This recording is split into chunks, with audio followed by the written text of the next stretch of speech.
¿Ustedes qué opinan de la influencia social en el comunismo? Bueno, el comunismo yo creo que más que una estructura política es un fenómeno social, psicológico, en el que las dinámicas colectivas adquieren pues cierto papel determinante en la conducta humana. Es decir, bajo una ideología en el que el individuo se percibe como una entidad aislada, pues este puede convertirse en parte de un proyecto en común, es decir, dejar el bienestar individual y sus intereses personales por un bienestar colectivo en el que sea un poco más como una conexión de colectividad y no más algo individual. Sí, pero sin embargo considero que esta unión aparente revela procesos más profundos de influencia social como la obediencia, la pérdida de individualidad, que merecen ser un poquito más analizados. Desde esta perspectiva podemos observar en cómo estos regímenes o comunistas, el comportamiento de las masas estuvo condicionado por una fuerte estructura jerárquica que va desde la autoridad representada por el Estado o el líder que pues prácticamente adquiría una legitimidad casi moral en ellos. Sí, además creo que esto generaba altos niveles de obediencia en el que las personas seguían sus órdenes no solo por convicción, sino por la presión social que había y la creencia de que obedecer era un deber colectivo. Tal como lo mostró Stanley Milgram, en sus experimentos, el ser humano puede llegar a actuar en contra de sus principios cuando siente que cumple una orden justificada o respaldada por una autoridad. Yo creo que esa misma obediencia que mencionas estaba estrechamente relacionada con la influencia social mayoritaria. O sea, es decir, que con la presión que ejercía la mayoría sobre el individuo era para mantener esta uniformidad ideológica. Como sabemos, en el comunismo la conformidad era un valor implícito. Pensar diferente podía considerarse una amenaza al equilibrio del grupo y esto pues les traería grandes consecuencias. Sí, como bien lo mencionabas, pues así muchos ciudadanos adoptaban pues públicamente las ideas del sistema, aunque no las compartían de manera interna, ¿no? Esta conformidad como pública, más que una verdadera pues conversión o unión, pues se sostenía a base del miedo por la desaprobación, el rechazo social y el aislamiento.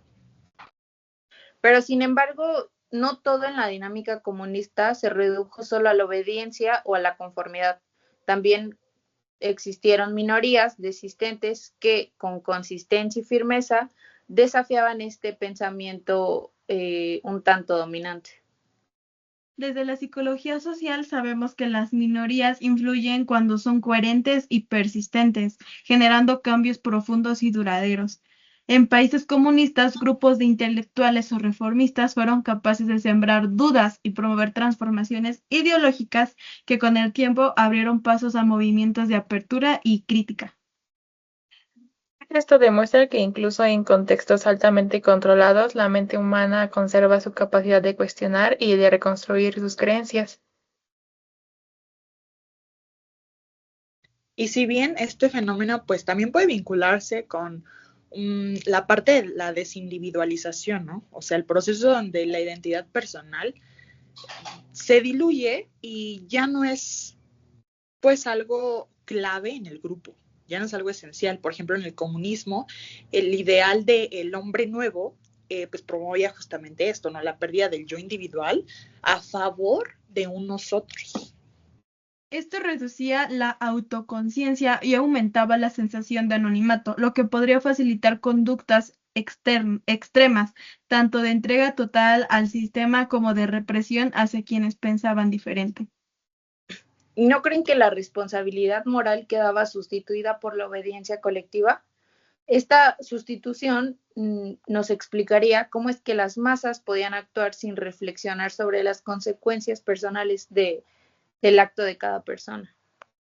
Sí, creo que en conjunto todos esos procesos como la obediencia, la conformidad mayoritaria, la disidencia minoritaria y la desindividualización revelan que el comunismo fue un escenario donde la influencia social moldeó profundamente la conducta humana, ya que las personas no solamente actuaban por ideología, sino por la necesidad psicológica de pertenecer, de ser aceptadas y de responder a la presión del grupo. También está la psicología de los grupos, y esto nos muestra que los sistemas políticos no solo deben organizar la economía o ser el poder, sino también las formas de pensar y de relacionarse entre sí. El comunismo y la sociedad funcionaba como una red de influencia recíproca.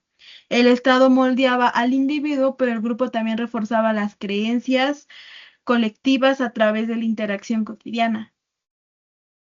Sí, analizar este fenómeno nos va a permitir comprender cómo es que estas estructuras sociales pueden utilizar los mismos mecanismos psicológicos que operan en los grupos pequeños, como la persuasión, la presión social y la obediencia, no son exclusivas solo de los regímenes autoritarios. También creo que se pueden manifestar en entornos escolares, laborales o familiares, aunque de una forma pues un tanto más sutil. Y bueno, pues en conclusión, la influencia de la sociedad en el comunismo muestra que el comportamiento humano está profundamente determinado por las relaciones grupales, como bien ya lo platicábamos, ya sea la obediencia, la cohesión, la pérdida de identidad, entre otros muchos factores, pues el individuo puede transformarse y obedecer o rebelarse dependiendo de cómo perciba la presión y el entorno de su grupo o de su misma colectividad. Y pues sería todo. ¿Ya? Bye.